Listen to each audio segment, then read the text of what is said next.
Okay, start recording, press shared screen, share the screen. Here we are. All right, so as a visible disclosure, we like to inform any participants that any and all Zoom series is and will be recorded. The purpose of this is to provide the Zoom series to those who participated or missed out on the session. It is also provided the information for participants to refer back to. In addition to the visible disclosure, this statement will be orally stated at the beginning of each Zoom series like I am doing now. So I'm going to stop sharing. I'm going to start off a little bit for this overview for this session. I'm going to talk a little bit about my role, what I do in the CVA program, and then I'll hand it off to Roni. So I'm going to share my screen again, and then we're going to start from here, and then we're going to start this little corner right there. There you go.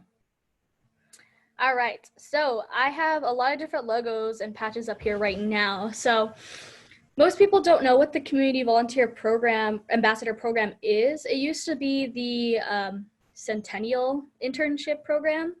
And then after a while, it was picked up by Conservation Legacy. So when it comes to who exactly I'm under, it's all four of these agencies. So National Park Service, AmeriCorps, Stewards, and Conservation Legacy. So my uniform has like 3-4 different patches somewhere on here. But for the most part, it was picked up about 2 years ago is when it was taken over by Conservation Legacy and turned into the Community Volunteer Ambassador Program. And usually you work right under the volunteer program of the park. And that doesn't necessarily mean you're under like interpretation. Most CVAs are from interpretation, but the only CVA I know that's not under interpretation is, her name's Kendall, and she's at Golden Gate National Recreation Area. She's actually under maintenance. So this is me. I am a community volunteer ambassador. This is my second term at being in this position. And then after that, who knows, I'm only allowed to serve. The CVA program, you're only allowed to serve at max 2 terms. But for AmeriCorps, you can serve up to 3 terms of service. So I can be under AmeriCorps, but it has to be under a different program, no longer under the CVA program. If you want to know a little bit more about me beyond this presentation, I do have a website. It's more for like my own professional development. So if you just type that in, the first thing that's going to pop up is my research. And then from there, like other stuff like my resume, more research, service learning stuff, my thesis, other things like that. And also the main volunteer email is right there, samo_volunteer@nps.gov, which I think we got around the end of last year or so, something like that. But that's something we're trying to transition to, having more like a concise part of everything. But mainly I'm under the volunteer program, right under Sarah. And basically the job roles and duties are very broad. So whenever it comes to, oh, hi, I'm the CVA for the park, and people ask like, well, what do you do? It's like, well, I'm not a volunteer, even though it says volunteer in my position. We just say super broad statements such as like, oh, I work for under anything that has to do with volunteerism or community engagement. So for instance, like in this picture right here, I'm at Moore Park Community College, and I'm at their annual career fair, which is something they do. But besides that, as long as it comes to any type of form of service or community engagement, that essentially is what my job entails. So these are just a few things I also do. So all those newsletters you get, which one's going to be coming up again, and one is missing from here. I took that over last year, and usually it's something that comes out each quarter, and we kind of just, some things are always the same. Usually like we have some type of volunteer spotlight, honorable mentions, some type of safety aspect, and then usually just most of the time it'll be like park highlights.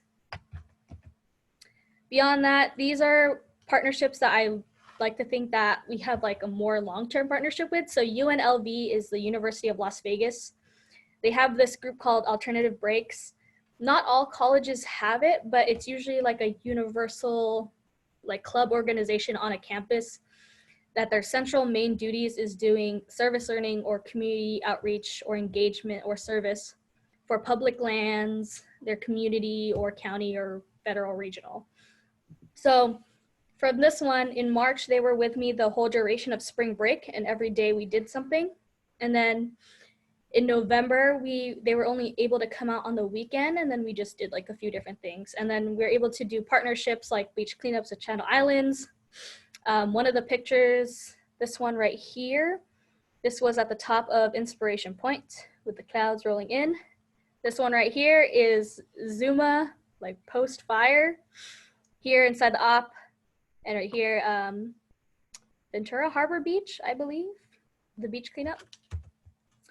Earth Day, this was Muse School, which is down the street from the visitor center. They brought 90 students from like 2nd grade to 6th grade. And I thought they were only gonna bring like 10, 15 students, but they came out and most of the plants that you see in that little garden were planted by them. National Trails Day, any of the national service days, we try to do stuff. I know most of the time, like some of the service days we've done where we used to not, it was just kind of like announcing it, but we never did a day of service. But that was like a huge success. Ventura County Fair, that was more of like, personally for me, like my pride and joy, just because it was the first time I've ever done something of this like magnitude, like being part of a county fair and then having to win 3 awards for the first time. So that was something that was pretty neat, but it was an immense help from different types. You didn't have to be part of interpretation to volunteer for the fair. So it was great seeing that people from like MBU, maintenance, vegetation people got to like staff the booth. It was pretty great. And it was great meeting like older fair goers like that would go throughout the years, and they're like, oh yeah, so great to see your booth again. And I was like, it's pretty neat. And we got to partner again with Channel Islands. So Ronnie's right here and I'm right here, and then we have our old interns Maya, Ashley, Constance, and Nico right here. And that's like pretty much the magnitude of like what exactly it's very broad. So if you guys ever have like someone you know or your kids or anything like that, like you have a fair or you have like an engagement fair, career thing, or just the scope of it is that I can't do straight interpretation. It has to deal with a community aspect. Because a lot of the inquiries I would get would be like, oh, I have like a Girl Scout group here that they want to learn about the local flora and fauna. It's like, that's great, but I can't just do that. Can they do a trail cleanup right after that? And that's where I can step in. So that's like the gray defining line of my duties. Like I can't staff the visitor center, I can't be at Satwiwa, but I can host like trail cleanups. I could do gardening sessions, restoration near it, but as long as it has a community aspect. But besides that, I am the 3rd or 4th CVA by technicality since I'm serving my 2nd term. And then after that, we'll figure out what happens. And that's pretty much it on my end in terms of like what a CVA is, what my main duties are, even though they're very broad. And then I'm going to pass it off to Ronnie. Hi, everyone. That was great, Lay. So I am Ronnie Sita. I'm going to share my screen with you guys. I'm the same position as Lay at Channel Islands National Park. So hold on, let me pull this up here. Okay, so yes, so Channel Islands National Park, Ronnie and I do the interp division as well. Like that's my main area that I focus on as a CVA. And so, why is it not skipping? Oh, okay, there we go. So there's me. I'm actually at that was Junior Ranger Day that we had.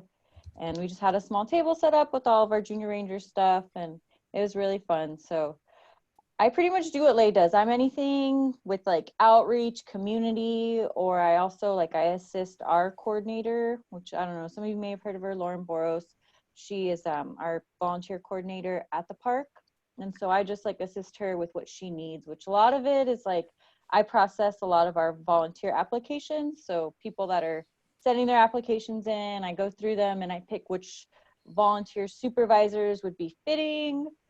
And then I'm also upkeeping files and agreements because we do have a few different forms that our volunteers need to fill out in order to volunteer at the park, which would be like a boating assessment, because most of our volunteer work is done on the islands.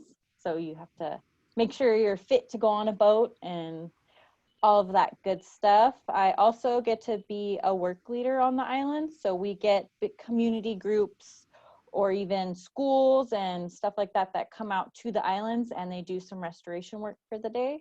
So I get to go out with them and I make sure that they're, you know, doing safe practices and stuff like that. And then, as I said, I'm very big on the outreach and park events. So, you know, going to community fairs or school fairs, job fairs, stuff like that, or even, you know, anything engaging the community, you will see me there. And so I just put a few facts about Channel Islands. I don't know, you know, a lot of people who've lived in Ventura County come into our visitor center and they're like, oh my gosh, I had no idea you guys are here. And, you know, I've seen the islands, but I know nothing about them. So the national park itself was established in 1980. We have there's 8 Channel Islands altogether that make up the Channel Islands, but only 5 make up the national park. And so our 5 are Anacapa, Santa Cruz, Santa Rosa, San Miguel, and Santa Barbara Island. We do have marine protected areas around the islands, which is where we partnership with NOAA. And so they, you can't anchor, you can't fish in these certain areas. And so that's what a lot of our law enforcement does, is they're making sure you're obeying our fishing laws. And a lot of people ask about the Lone Woman. So the Lone Woman was actually on San Nicolas Island, which is military owned. It's not a part of the national park.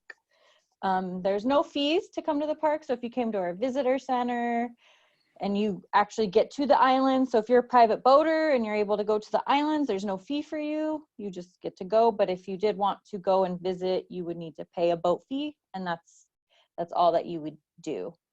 And then Island Packers is the only way to get to the islands. So if anyone would like any info on anything like that, please don't be shy to let me know.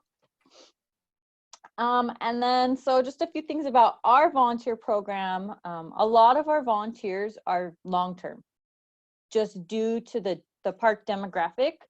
It is a lot harder to have those one-time volunteers or those one-time restoration volunteers, because at our visitor center on the mainland, we don't have trails. We don't have anything like that. We're a very small space and we're right in the harbor. So it's either we have beach in front of us or we have water behind us. And so it's the only main thing I can do is like a beach cleanup for those one-time volunteer people that want to come and just do something simple but effective. And a lot of our volunteer programs are definitely more skilled based. As you'll see, I did make a little group of some of our bigger programs that we have. So we have our Channel Islands Naturalist Corps volunteers. And so they're the ones that if you're going out on the boat, they're wearing like a blue shirt or a blue jacket, and they lead hikes and they give you all the info pretty much about the islands. We have our visitor center volunteers, of course, and that's definitely mainly who I deal with, is our visitor center volunteers. And that's one of my big roles, is staffing the visitor center and making sure we have enough volunteers and all our positions are filled. We have our transportation volunteers, which are, you know, deckhands and stuff like that. We have preservation volunteers. We have dive volunteers, because we do, I don't know if any of you have heard of our Chill program, but it's Channel Islands Live. And for a while we were doing every Wednesday, you could go and tune in live to watching one of our divers underwater, and they give a program. So it's a very cool program. Unfortunately, with the park being closed, we haven't been able to do it. But if you do go on our website, you know, the nps.gov/CHIS, CHIS, you could find the recorded versions of it on there, or Facebook, Channel Islands National Park on Facebook. You could find all of our live stuff there. We have plant garden volunteers, because we do have a nice plant garden at our visitor center. So we do have volunteers that keep that beautiful, and they also work in the nursery and stuff like that. Seabird habitat restoration. So same thing, that's kind of a skilled thing. You have to know what you're doing and understand the seabirds and stuff like that. And same with the kelp forest monitoring. Those are all kind of specialty volunteers. And then we have work leaders, which is what I would do when you go out to the islands and you're watching other volunteers, making sure they're doing safe practices and stuff like that. Same thing with the revegetation monitoring volunteers. They go out and they get to revegetate and do that. And then we have our beach cleanup volunteers. So anyone can come and have a beach cleanup. You can come participate at our big park events, our Kids to Parks Day, our Coastal Cleanup Day. And those are great ways to come and volunteer for Channel Islands without having to make a commitment or anything like that. So yeah, that's just kind of my park. I think that was it. And you know, yeah, I'm the same role as Leigh at the park. So I'm, you know, helping people get in, volunteering into the park, trying to see, you know, the best way they're fit for that, or I'm just educating people on becoming a volunteer, or also people, you know, maybe younger people that are trying to get a way into the park, you know, and a lot of it starts with volunteering. So I don't know if anyone has questions or anything, but please feel free to ask. Thank you. Thanks How long have you lived out there? So I mean, I live in Fillmore, but Okay. so that's only, you know, 30 minutes from Ventura, Okay. and I'm not very far from you guys either. I see. But yeah, I've lived, you know, local my whole life pretty Okay, much. cool. And you've been on the islands quite a bit? Yes. Yeah. Yes, I have. Yeah. How many people live on the island? No one lives on the island. Okay, just rangers? Yeah, so we do have park rangers. That's my daughter. So we do have park guides that go and they will stay there for up to 8 days at a time. And then they have their time off where they get to go home and unwind, and then they'll do the same thing. So they do their little tours, as you would say. Okay, awesome. Yeah. There's also a research station on there, and besides the 8 days time, there's another conservation legacy or stewards program that goes out that does cultural restoration and conservation. So they'll stay usually at the bunkhouse, and then in terms of the actual research station, Channel Island students or CSU Channel Island students will go to the islands either for, depending on what program you're under, will be there and just do different types of studies. So when I went to Channel Islands at Santa Rosa, I did revegetation mapping. So a lot of GIS or geographic information systems on the revegetation just throughout the different years. So we just go out there with a meter stick, camera, our azimuth, and just our GPS system, and we'll just take different points and map out different types of vegetation traits. So for me specifically, I got to just take account and records of the Torrey Pines at the Torrey Pines Trail there. But each person will do either like something like that, or I know some people just mapped the different types of like shorebirds. Other people will do different types of like marine organisms at different shore levels. So it really depends what program you're under and what type of studies you're working on too. Amazing. Thank you. Anyone have? I'm Hi, curious. Ronnie. This is Bob Olson. How you doing? Hi, Bob. Could you give us an update on the marine exhibit inside the visitor center? Ooh. Oh yes. So we have a marine life exhibit where we have live fish and we have lobsters and some sea stars as well. It was under construction. I know Bob Lauren had said that we had to pretty much redo the whole thing because it was really messed up. And so we got the funding for it. We found the contractors for it. And now we're in the process of redoing our whole exhibit. No idea how long that's going to take. Hopefully not too long, but that's where we're at with that right now. Okay, thanks. No problem. I'm sorry. Let's go ahead. I was just going to ask if you guys, do you do any work with scouting with Boy Scouts?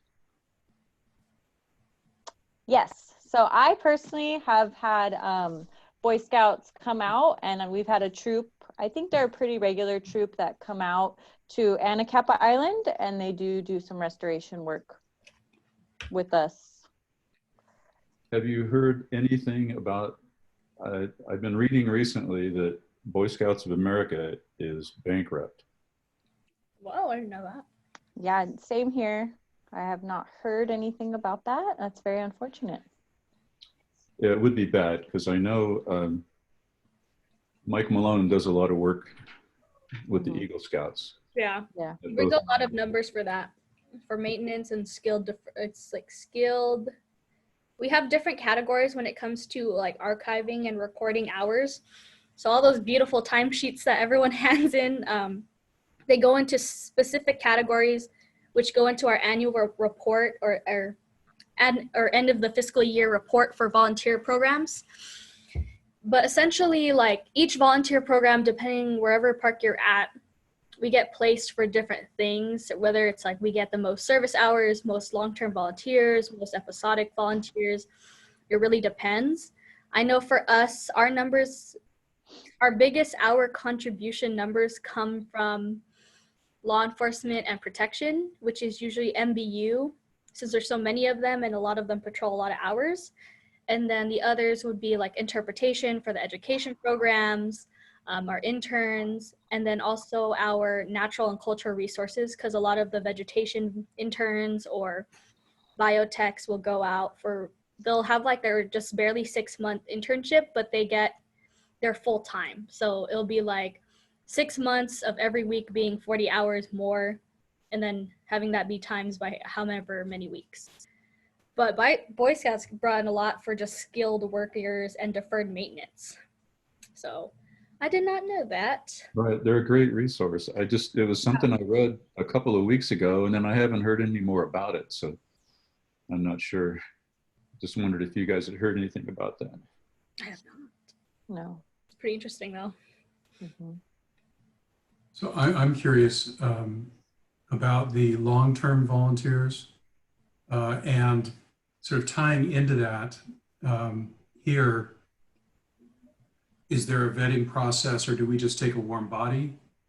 And in both cases, is there a nurturing, a development program for volunteers to keep them engaged, to keep them, there's attrition. And so if there were ways to keep even the short-termers, once it starts short-term, keep them on board longer, to keep the ones that are inclined to be on longer in a program where they advance, they develop. Is there anything either park that's formal in that, or? Ron, you want to go first? You want me to go first? I'll go first. So at our park, we, like I said, a lot of our volunteers are long-term, and a lot of them are maybe in school or they have something that they're trying to achieve. So with their skills coming in and volunteering for us, that definitely helps them in their careers moving forward. I'm sorry to interrupt you, but how do you approach them about the long-term commitment? They come on, our application has pretty much like, how many months can you do this for, and kind of a how long thing. And all of our volunteers, when they do sign an agreement, it's technically at least for a year. But if you're just doing a beach cleanup, that's more of a one-day thing. Okay. But if you are coming on in something different, like a different area, like our visitor center volunteers or something like that, then you are kind of signing an agreement saying you're at least going to volunteer with us for a year. So a year so long-term is relative. Yes. Yeah. Depending on what it is, of course. Yeah. Some things are kind of seasonal, because like at Santa Rosa Island, unfortunately, after October, the weather gets a little extreme and it's unpredictable. So it is hard to get there. So we do have our kind of seasonal people, but they are long-term in a sense that they've been doing it for year after year after year. I'm involved in something where it takes about a year to get people through the basic training of it.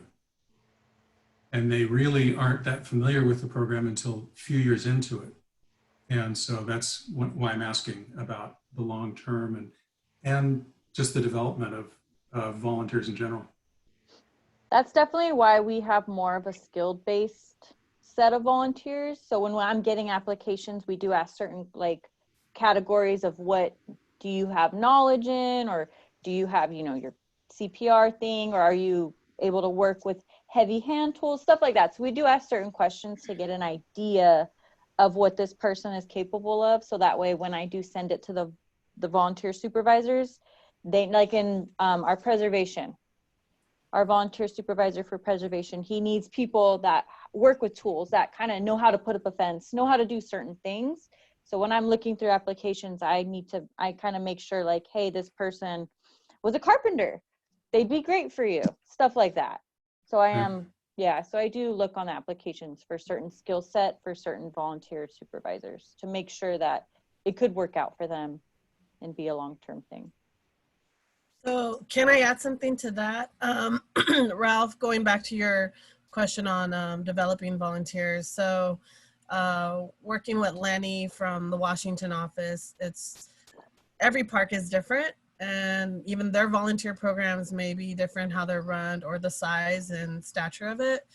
And unfortunately for SAMO, we have such a large pool of volunteers. And I personally say this, just being at Santa Monica Mountain since 2008, we don't have a strong structure of development. And I think Sarah and Leigh and I have been brainstorming how we could create something like that park-wide. But in the past, it's usually just been at Santa Monica, it's just been the supervisor or the volunteer lead's role to develop that and develop the volunteers to become, you know, to stay longer, give them that.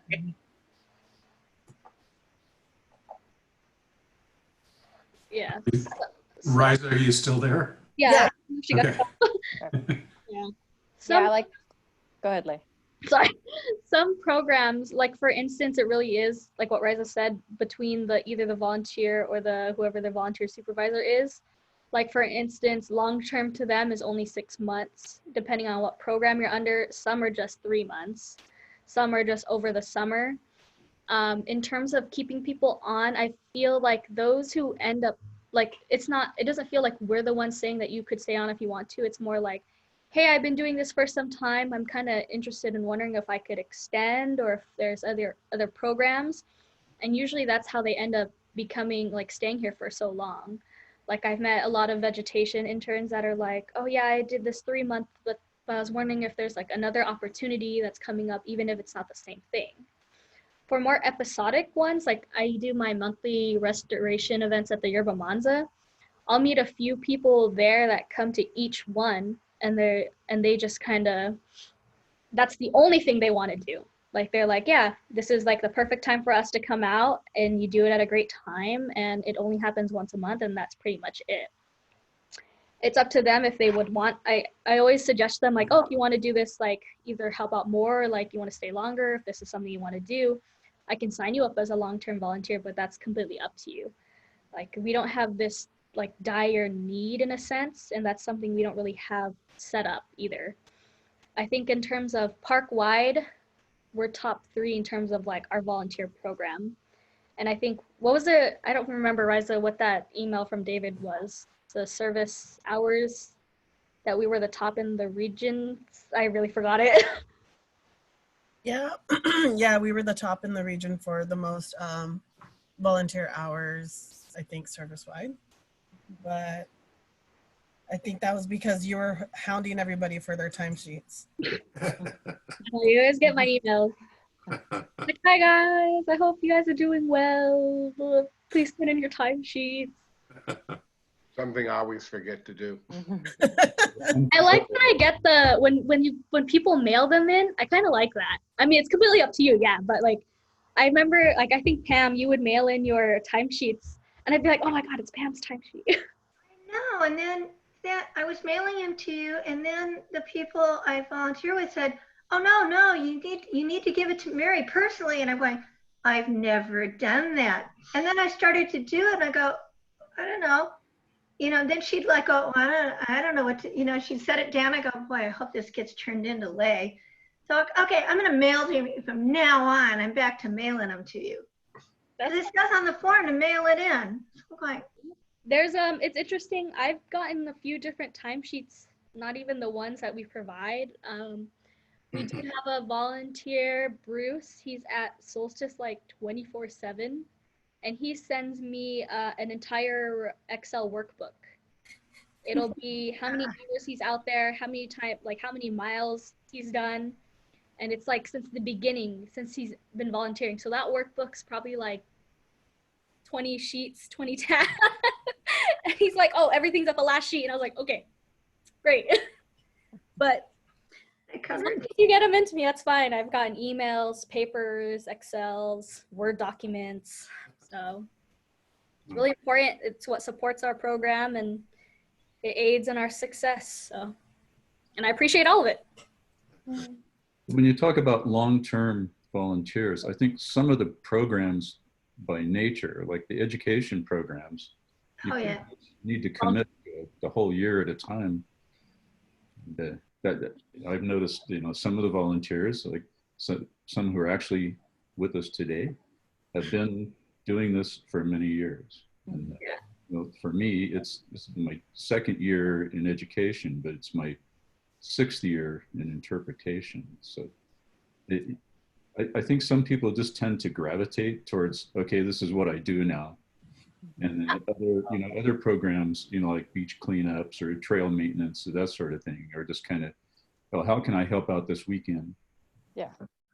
Yeah, I know Jim and Annette will come to my restoration events.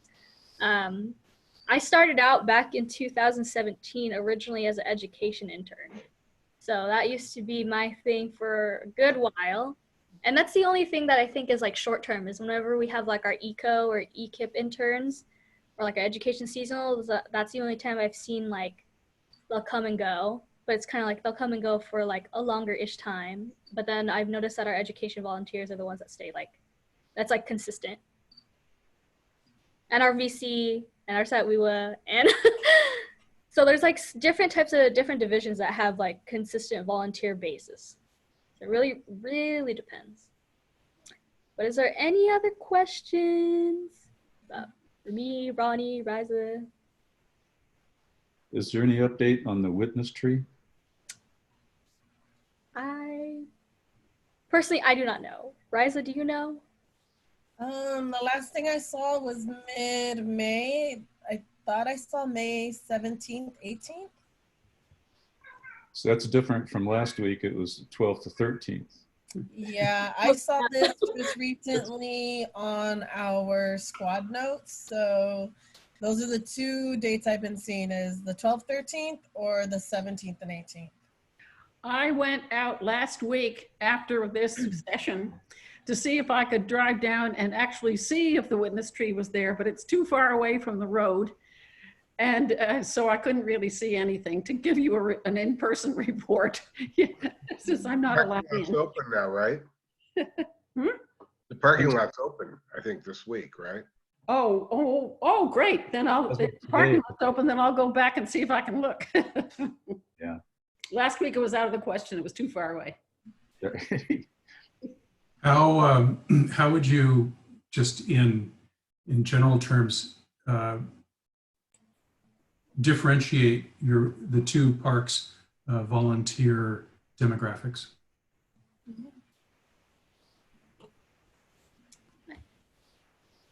Okay, for me, for me, I just think the way that my park is, we're in the ocean. So that's a big factor into our volunteer program. We have to have majority of our volunteers need to be able to go on a boat and get to the resource. Whereas at Santa Monica, the resource is there. You go to the resource. You just drive and you park and you can walk, and it's different in that sense because I'm very limited sometimes to volunteers. just due to that fact, because there's people that are like, oh, I want to volunteer, but then it's like, but I can't take an hour boat ride. I'll get sick. Average You know? Yeah, so it's like, and that's the shortest boat ride we have. So that's one of the things that I think being with this volunteer program does make things difficult, because I get so many people that just want to volunteer and they're like, I'll do anything. And it's like, well, you know, the main thing you can do is a beach cleanup. Yeah. What's Unfortunately. average age? Average age, we do have a lot of retired, but then we also do have a lot of college volunteers as well, like college aged, retired to college age, I would say. And you're missing that in between piece. We get them, but it just depends. Yeah, because a lot of those people unfortunately don't have, you know, the 3 days a week to be able to volunteer to go to the islands, because they have lives, they have jobs, they have stuff going on, you know. We have something in SAMO you don't. There's a mountain lion that Carrie's got. Yeah, see. Oh, there it is. Yeah. You don't have those on the island? Nope, those are not allowed. Unfortunately. Lay, what about SAMO? How would you just generally describe the demographics? I feel like our demographics, the only reason we'll have college students or like people of my demographic in a sense is if there's an internship. We don't really have so much like young adults, volunteerism base. The only reason I've seen it happen is if you live like down the street, or like those inquiries. I'll get a lot of inquiries from people that are my demographic saying, hey, I go to CSU Northridge, I go to Pepperdine, it's like they'll start naming all the colleges or something. That's usually how the email starts out. They say, I'm interested in doing this for class credit.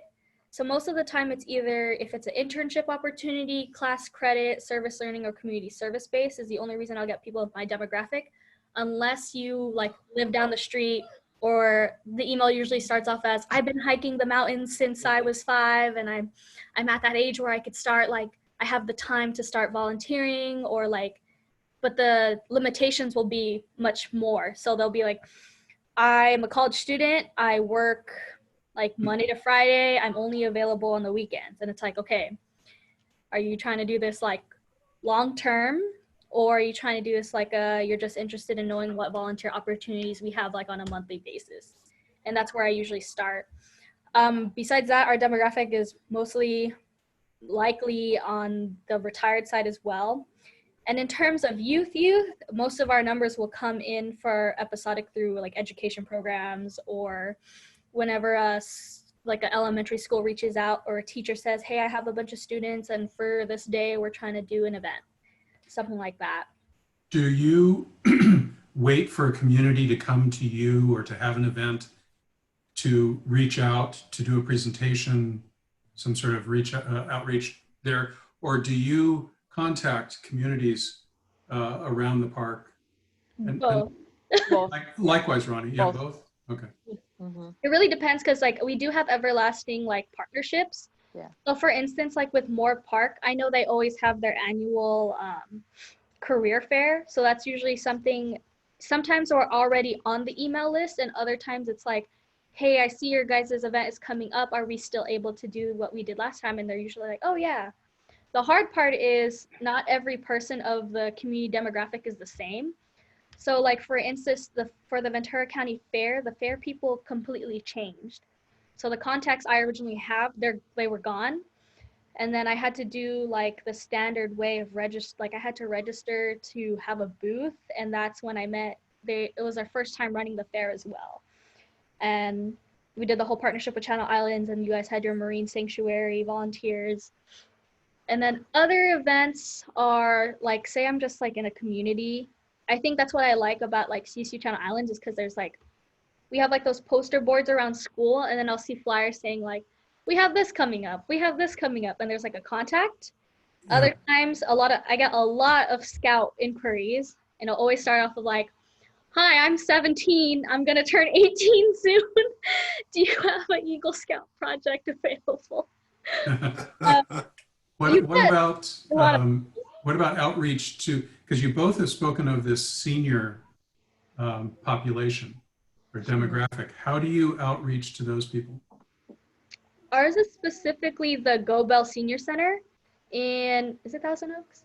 Yeah, Thousand Yeah. Oaks. We have a great partnership with Julie, and she's the Julie Divek, and she's the main person for the Go Bell Senior Center in terms of volunteerism. So I will usually outreach to her, or she'll reach out to me asking about different volunteer opportunities.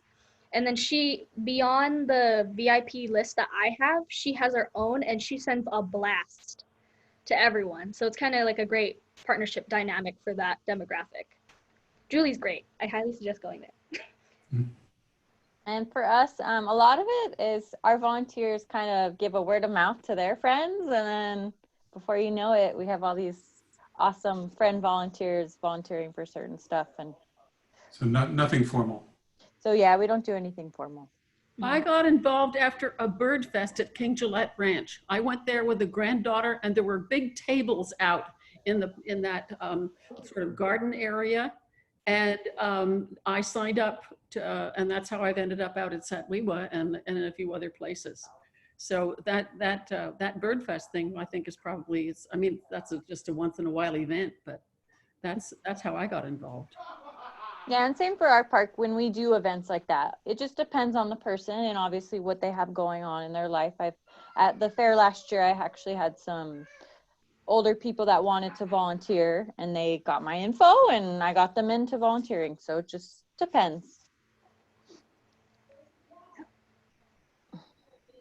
I think most of us retired people is what happens. We wander into some event and we get hooked, and we just do different things after that. So Definitely. We all have our own interests, and sometimes it's what sparks your interest. And then you realize, oh my gosh, I can do this, or I have time for this. And why, a lot of times it's the volunteers that come in, they're like, why haven't I done this before? They just. Steve probably remembers that I came in through Shiloh's photography contest, and it was about the second or third year of the contest. I was there at the presentation ceremony, and somebody came out from the office and said, Anthony's on the phone, he wants to talk to you. Anthony Bevel.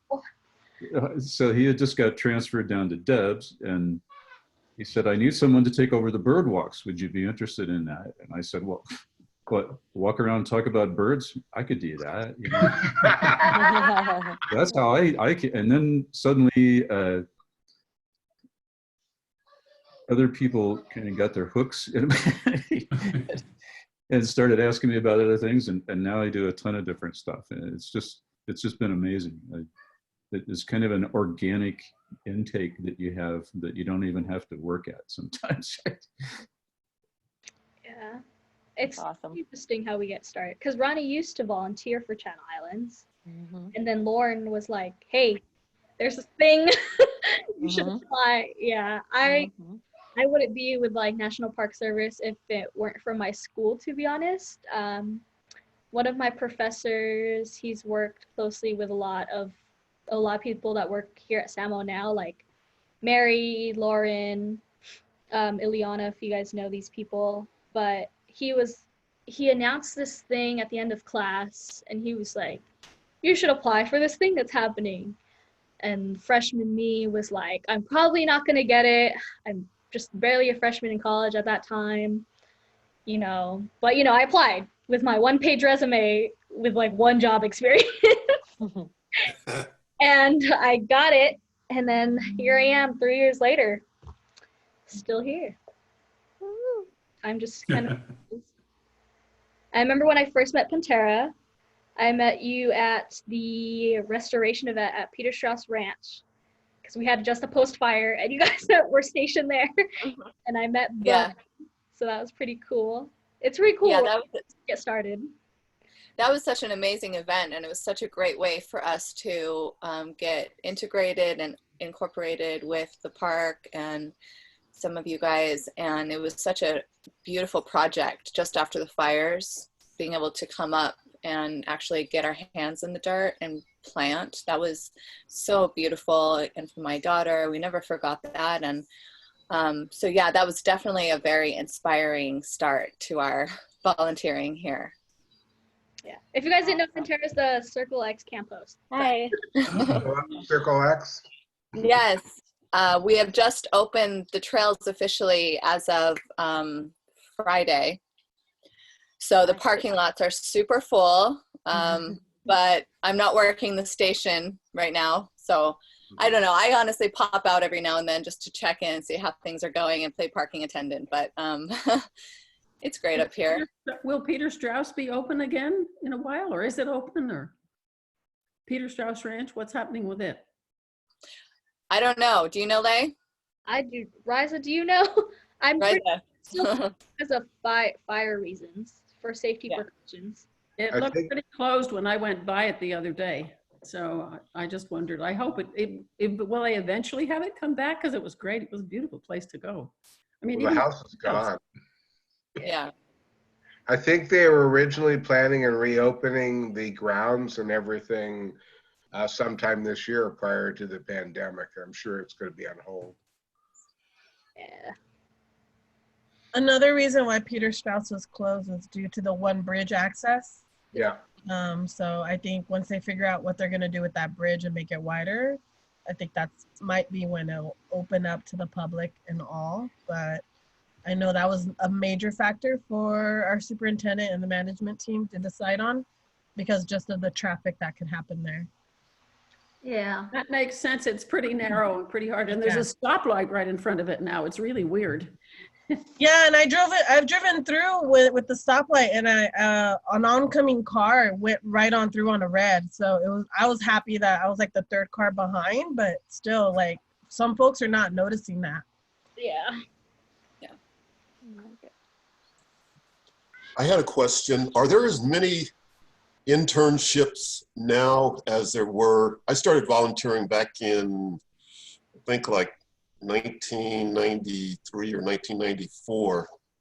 And I remember just, especially in the summers, it seemed like, so I'd meet all these interns. Are there as many internships now as there have always been? Do you guys, anybody know? I feel like there's like way more than before. I think because like once we start getting access to funding, because most of our internships are all paid and it's through like a partnership with our foundation. And that's the reason why we're also starting to have it where, because before I used to be under the stipend, and then apparently there's like other internships where it's hourly. So it depends on the program. Like some of these programs they were going to start this year at the first time ever, and it had like, what, 15 new SAMO youth, but college edition, something like that. So there's way more internships now, but not like right now because of the pandemic, but like as far as that, yeah. That's good to hear, because I know, in the past, it was always about the funding. That so I was, Still is. Yeah, and I was sort of hoping when I started volunteering, you could count the visitors to the different events on, sometimes on one hand. And then as the number of visitors started increasing, I just thought that the funding for SAMO would go up dramatically, but if anything, it seems like it's gone the other way. I was going to say, are the internships in reverse proportion to staffing? What was the question? I couldn't hear it, sorry. Is there a relationship between how staffing fluctuates and how internships fluctuate? Yes and no. So I know at SAMO, SAMO Fund has a task agreement with our park in order for us to pay these interns. And John Tisler is on that board where he moves the money from SAMO into the SAMO Fund task agreement. And I know last fiscal year, we were at our cap with SAMO Fund. We couldn't move more money in there. We have more than enough money for interns. However, we don't have the staffing to supervise them or the projects because of Paramount being burned, Peter Strauss being gone. And I think that's why they're focusing more with Joey Algiers and his planting restoration. However, Joey could only have a capacity of so many people he could supervise And so he has an army of interns and an army of seasonals that he's working with. So yeah, I think it plays both.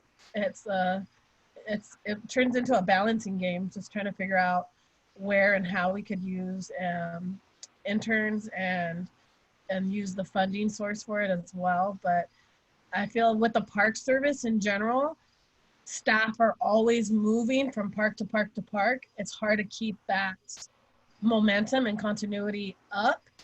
And so, yeah, you can have interns here in interpretation, but then if like I leave or Nico leaves and we get 2 new rangers, it's going to be difficult and challenging just to keep the momentum going.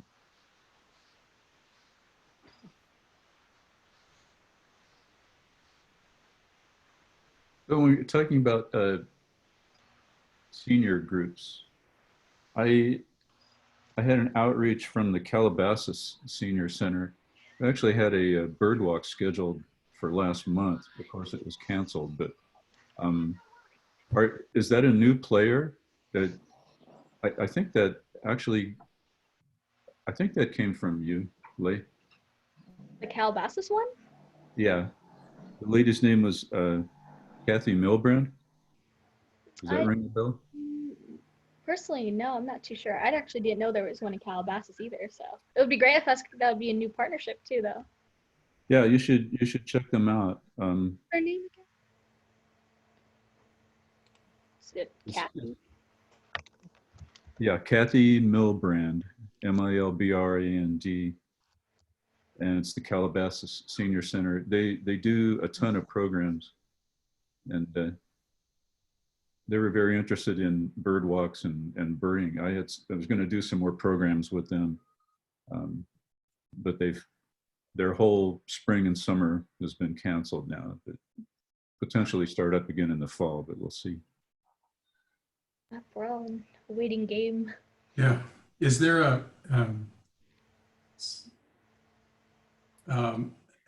differentiation in average age between MBU and education? Between those two, not so much. Unless you want to include the education interns and stuff like that, then yeah, that's when it starts to shift in average, but not including them, then it's pretty much the same. Okay. It's funny because like not a lot of people like to fill out the age portion of the form. So sometimes I have to like be like, I'm gonna ballpark it right. But there's a lot of numbers when it comes down to everything. Like as soon as you turn in that service agreement form till your first time sheet till your last time sheet, it's a lot. A lot of information. Is there any more questions before I send you off on your beautiful Mother's Day Sunday? Yes. Happy Mother's Day to mothers. Mothers. Yes, to all the mamas, happy Mother's Day. Thank you. Happy Mother's Day. Thank you. Everybody have a good day. Thanks, guys. Thank you so much. Thank you very much. Until next time. Until next time, next Thursday for this episode. Bye. Yeah, another good meeting. Thank you. Bye, everyone. Thanks again. Thank you. Yes, thank you. Take care. Thank Bye-bye. you. Bye, Bye-bye. everyone. Bye, Ronnie.